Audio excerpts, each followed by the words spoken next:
frock. This is the front bodice on folded portion, neckline, shoulder and the armhole. While open it, I have cut the border for the front to look better. Let me show you the back. This is the back folded portion. While opening it, I want to give an opening at the center. For that, I have cut two plackets. One is a bigger one and one is a smaller placket. While stitching, I can show you. And this is the bottom pleated portion. I've cut the rectangle piece. This I'm going to pleat it. Either you can go with a box pleat or inverted box pleat, but I'm going with a knife pleat. And this pleated portion I'm going to attach for the bodies, for both front and back bodies. This I can show you while stitching. Let's begin the stitching. This is the front bodice. Seal the edges for the neckline and the armhole. Let me start with the armhole. Fold the fabric twice and just press it with your finger if needed. And you can press it with the iron box if needed.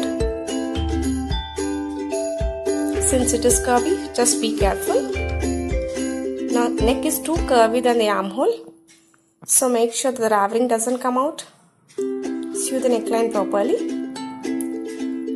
If required, you can press it with iron box before sewing.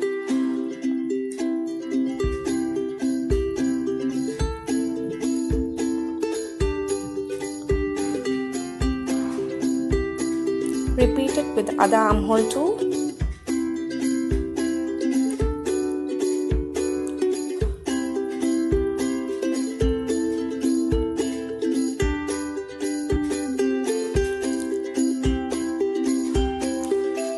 I'm done with my front bodies. Now it's time to finish the second bodies, the back bodies. Since the neck part is too curvy for me to rotate the cloth and stitch, I've cut the opening.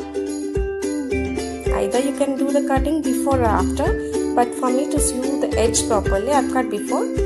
I've sewed the neckline. I suggest you to cut the opening before you stitch the neckline, since it is easier for you to stitch. And sew the neckline also, armhole also.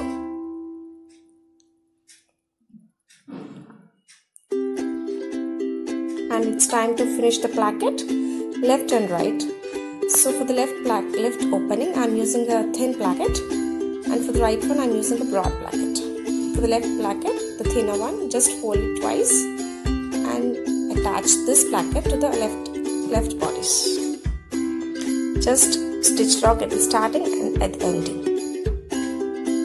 Press it with your hand.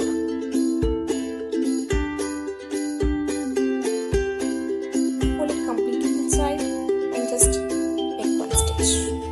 Stitch lock at the start and end. And my left side panel is ready. I'm going to stitch the right side panel. For this, I'm going to use a bigger panel. For this, I've turned the right side panel loop down, and then I'm attaching the placket to the stitch lock. Chop the excess part, press it with your hand, and this placket will completely come outward direction. Make sure that the wrapping goes completely inside. Press it with the fingers if required. You can iron it. These are my two plackets are ready, left and right, and one will overlap on the other. Just do the stitch lock.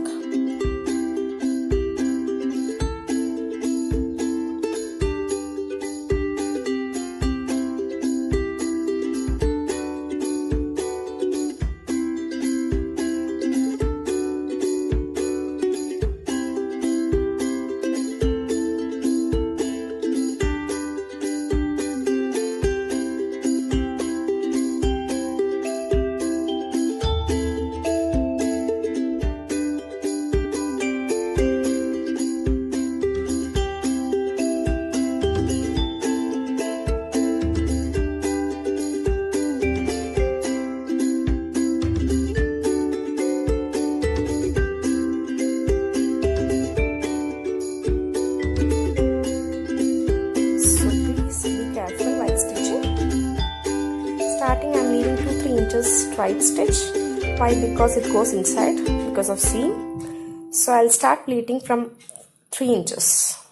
Here I'm giving a knife pleat, not either box pleat or inverted box. I'm doing a knife pleat.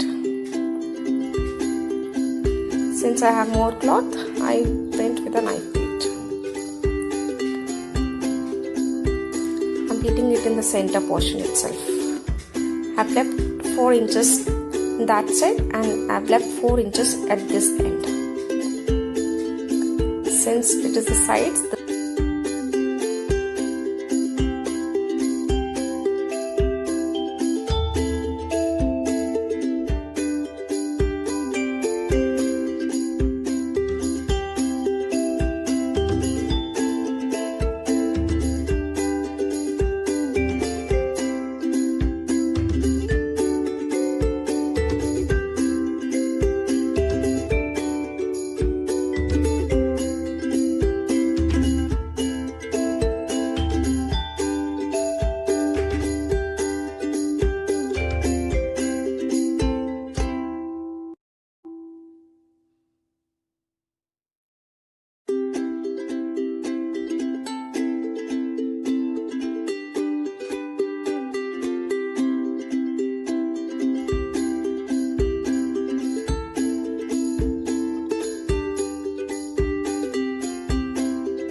stitch at the edge for the finishing purpose. In this case, it is not required for the hemming, overlacking. So I have given a top stitch and then I'll turn my fabric completely inside out and then I'll give the 2-3 stitches. In this case, we can avoid that overlacking.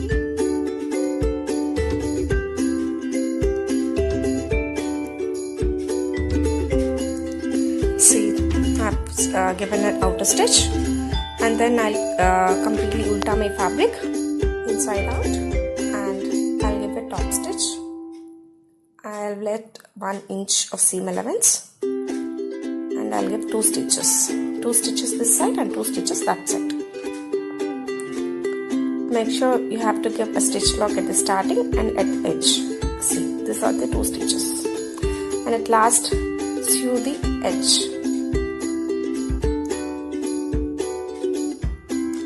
Have to seal it properly.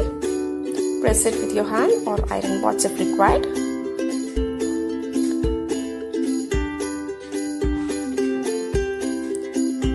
See, this is how you sew.